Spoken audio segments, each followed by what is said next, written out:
Standing start 0 to 60 miles per hour. C220 CLS Estate. 0 20, bit of scrub there, traction control 40, 4,500 revs, 55 now, 60.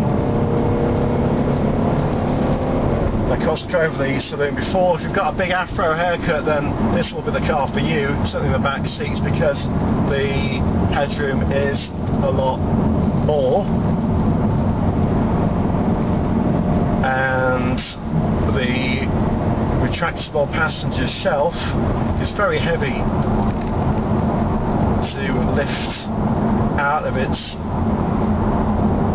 position if you want to fold down the rear seats.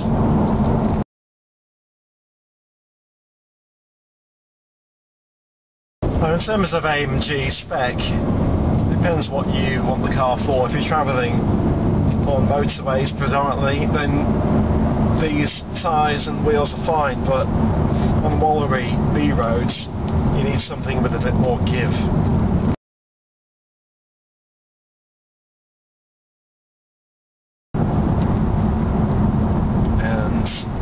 Got comfort setting, eco setting.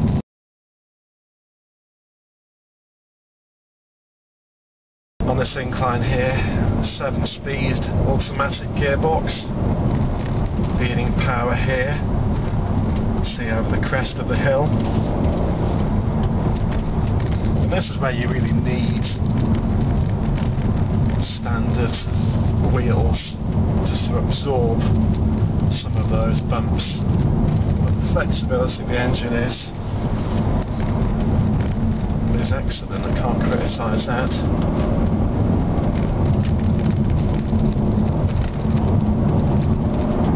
The feedback from the steering is very accurate. Very subtle changes with speed. Of course, they're all electrically assisted now. And inside it looks the business. Of course, the back window is quite small.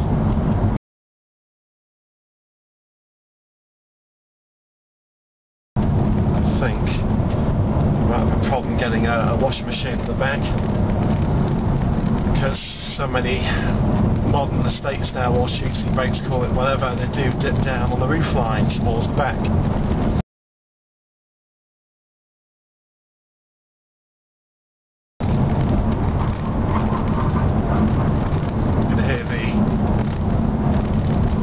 Against the tarmac slapping around.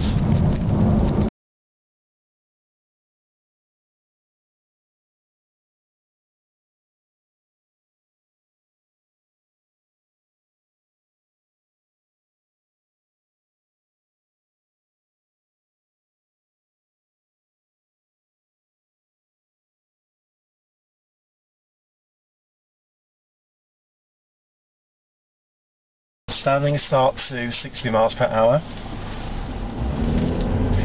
350 CLS 350 Shooting Brake. Just launched. I'm at 70 now. That's my limit. Now, of course, the original CLS was not launched with an estate version, Shooting Brake. And BlueTEC labelled denotes that this is a diesel. Cost you $51,400 in AMG spec. And having just got in the car about 10 minutes ago, the very first impression I had was the fact that the car it feels as if it's reading the road more. We've got alloys, of course.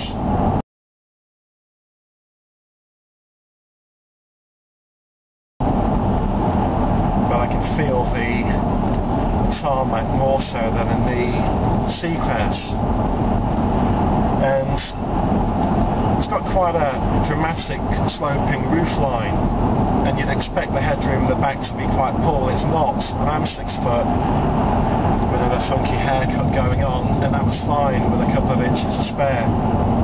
And very classy with frameless windows and the traditional clock in the middle here.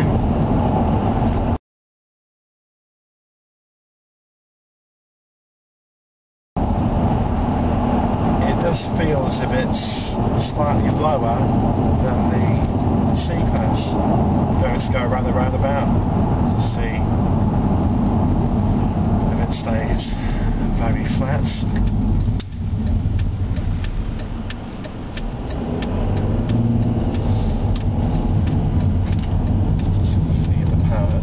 Around and coming out of the exit, boot power in.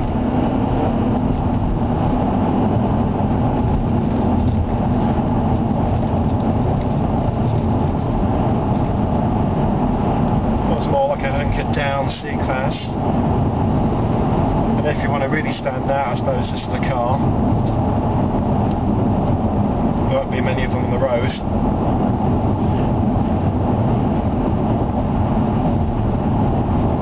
It's quite dark actually.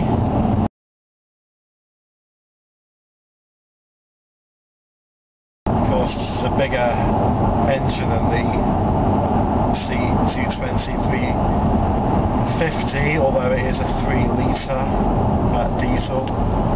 It's a very refined unit.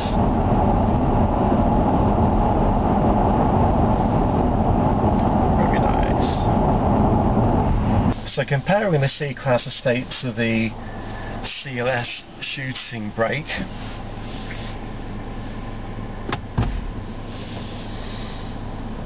now the Shooting Brake looks a lot more unusual with that sloping roofline, and so you'd expect it to be quite creative inside, but unfortunately it's quite conservative, overtly dark. You've got a traditional clock, but then you've got this massive multimedia display above it, so there's a little bit of a contradiction, which is a bit unusual. But in terms of handling, it is superior. It does ride better, and the translation, that was close, between road and driver is clearer as well. Comes at a cost. It's a great driver.